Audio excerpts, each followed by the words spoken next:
What's up, everybody? Chewy and I come at you today, and this time is a chapter review of One Piece, chapter 1023. And by the way, my favorite chapter of the Wano arc by far, by far.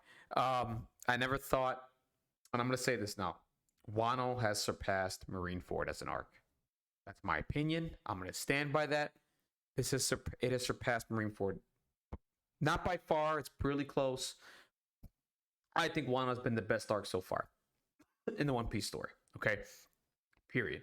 If you guys can't do me a favor before I get into the review, if you guys can subscribe to my channel, if you can, there's a button down there you can click in the channel somewhere down there and subscribe to my channel. We'll have more One Piece content. Dislike the video, give me your thoughts and comments down below. Anyways, guys, let's get into this. So we start off the chapter. It's Sanji versus King, and Sanji and Zoro versus King and Queen, and right now they're both on the ground after that attack. And just this chapter was loaded with Zoro and Sanji stuff. Okay.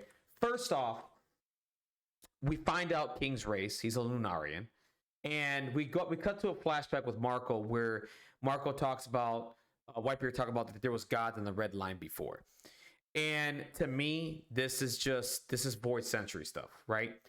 To me, my opinion, at some point there were all kinds of races on the red line, and they were all living in harmony or whatever the case may be. And whatever happened during that war, they got kicked off. And where the Celestial Dragons and the world government resides, they're taking over that place right now. That's just my opinion. The gods, I think they're referring to the different races of the world, basically, in my opinion. I think that's what he's referring to. And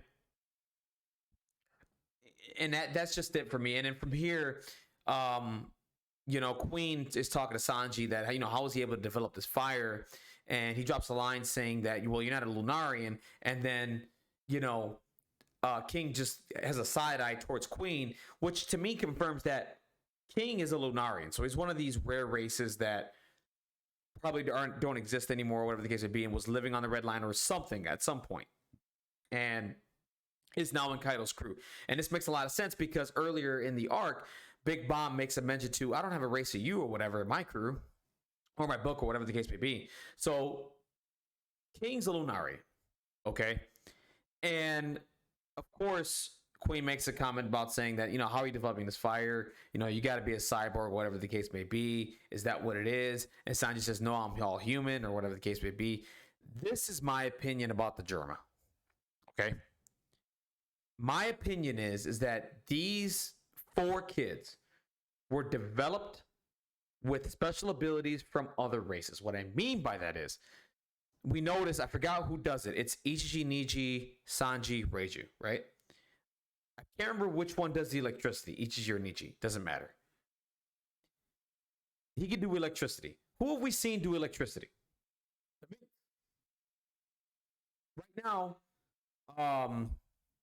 so far I think we have 2 characters that can do fire. I don't remember. Sanji and Ichiji or Niji, one of those 2. I believe that's an attack that they but they got DNA from the Lunarians, and that's how they're able to develop fire.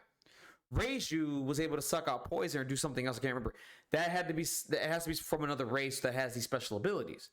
That's where I think these abilities come from. I think they were infused with abilities from these special races, like the Minks and the Lunarians, and that's why they're able to do fire and electricity. I thought it was devil fruit powers. I'm wrong. I think they were experimenting with other races and were able to infuse those abilities into the Vinsmoke family. That's my opinion. And that's the reason why Sanji can develop fire and all that stuff the way he does. Of course, Sanji says something has something to do with, his burning, his desire or whatever, that he's able to do that.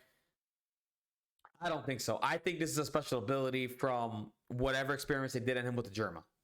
My opinion is I think they were taking abilities from these races, the Minks and the Lunarians, and maybe some other races, and that's how they got these special abilities. Just my opinion. That's what I think.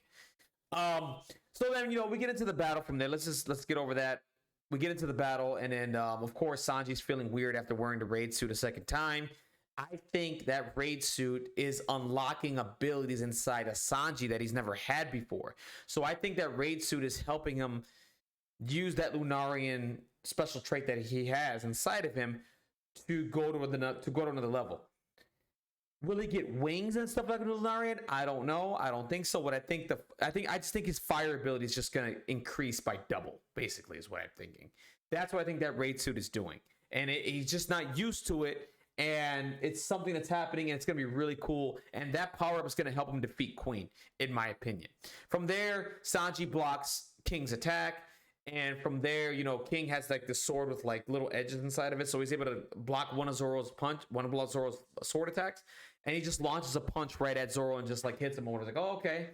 So then from there, Zoro's like, okay, so you're not really a swordsman, Oh, so we're playing by those rules. Okay, so now Zoro's like, okay, so don't be, I might just tear through your neck, bro. Like, I'm gonna bite your neck and just rip your neck out. Then at that point, if we're not playing by swordsman rules, I'm gonna play by your rules as well, and I'm gonna do whatever I need to do to win this battle, because we need to win, and that's gonna take us one step closer to our captain being the Pirate King. I love that from Zoro. He's gonna do whatever it takes to win this battle. And then we get to my favorite part of this chapter, when Kawamatsu and Boss Yogoro recognize, they look at Zoro, right? And they're like, Zoro reminds me, he looks just like the Shimotsuki clan or whatever. Shimotsuku Ushimaru, right? And Shimotsuki Ushimaru is a descendant of Ryuma, god of the blade. So they have very similar resemblances. They're just very similar. And also Ryuma was a one-eyed samurai. So it looks like to me, Zoro is a descendant of the Shimotsuki clan. I hope we get more into this. I hope we get more into his backstory, how we got to that island or whatever. I want to learn more about Zoro's lineage. And man, I'm glad that granted, this was all like already, the YouTube One Piece community's already talked about this, that Zoro's probably descendant of Ryuma and all that stuff. It's just confirmation now, and I love that. It's awesome. I want to get more of Zoro's backstory. I want to learn more about him. And the fact that he returns Shusui, it seems like it's fate or whatever. I still think Zoro's going to end up with Shusui as a blade at the end of this arc, or maybe in the middle of this fight. My opinion is that Zoro is going to lose one of his blades. I think it's going to be the Wado Ichimonji, which is Kuina's blade. I think that's going to break. What I think is going to happen is that Fox character is going to show up and throw him Shusui. Once he gets Shusui, he's going to have 3 blades. I think in this battle, he's going to turn Enma, and he's going to turn the other curse blade they received on the Gillian into black blades. And from there, he'll end up with 3 black blades and then finish off King. That's my opinion. That's how he's going to end up with the 3 black blades. That's how I think it's going to go. And from there, we cut to other battles. We got Duke Dogstorm against Jack, which is pretty cool. He's going to get his one-on-one with Jack there, and he just basically turns into a Sulong form with the moonlight hitting Duke Dogstorm. By the way, he has one of the coolest, if not the coolest, Sulong form I've seen to date. Looks amazing.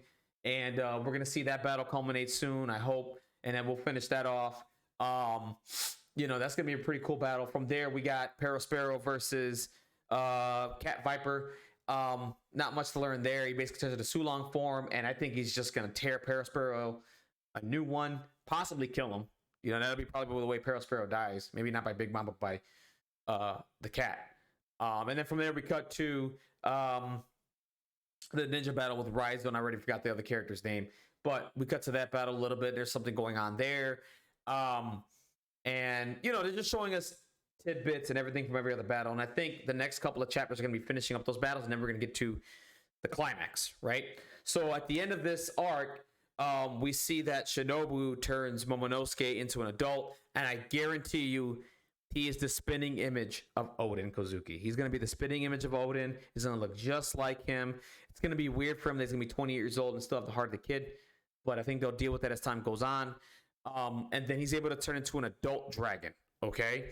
Which is phenomenal. It looks just like Kaido. Now, the significance of this is that they were okay, so you got to remember, Kaido's devil fruit that Momo ate was artificial.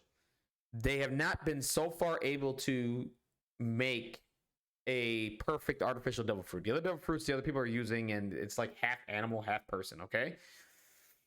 But the significance of this is that Momo's was successful.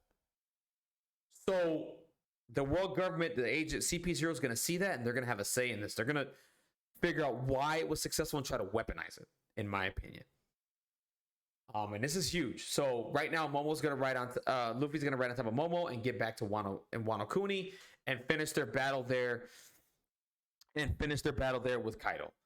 What a wonderful chapter. Loved every minute of this. This chapter was great. We're getting what we want. We're getting Zoro versus King. We're getting Sanji versus Queen. We got Zoro's lineage, possibly a Shimotsuki. No, he's a Shimotsuki. He's related to Shimotsuki Ushimaru, and that person is a descendant of Ryuma. Sanji, possible Lunarian. I don't think so. What I think he is he's an artificial, like a cyborg or whatever. But what I think is he has abilities from the Lunarians, and that's why he's able to develop fire. I think Ishiji Niji, or whatever the case may be, have abilities from other races too. One of them developed lightning, and I think that comes from the Minks, who can also do electricity attacks. So that's where I think it comes from. Just my opinion. Anyways, guys, let me know your thoughts down below. What a wonderful chapter. Great chapter. Love every minute of this. Sorry this review's pretty late, but definitely, guys, if you guys can, comment, like, dislike, subscribe to my channel. We'll have more One Piece content. When I can do this, I should be reviewing the next chapter on time, and that should be out on Friday, so don't worries there. Anyways, guys, thank you very much. Like I said, let me know your thoughts down below. Wonderful chapter. I love One Piece. This thing is Wano. I'm saying it now. Best arc of One Piece so far. It's better than Marineford. That's all I'm going to say. Have a wonderful good day, guys. Take care. Bye.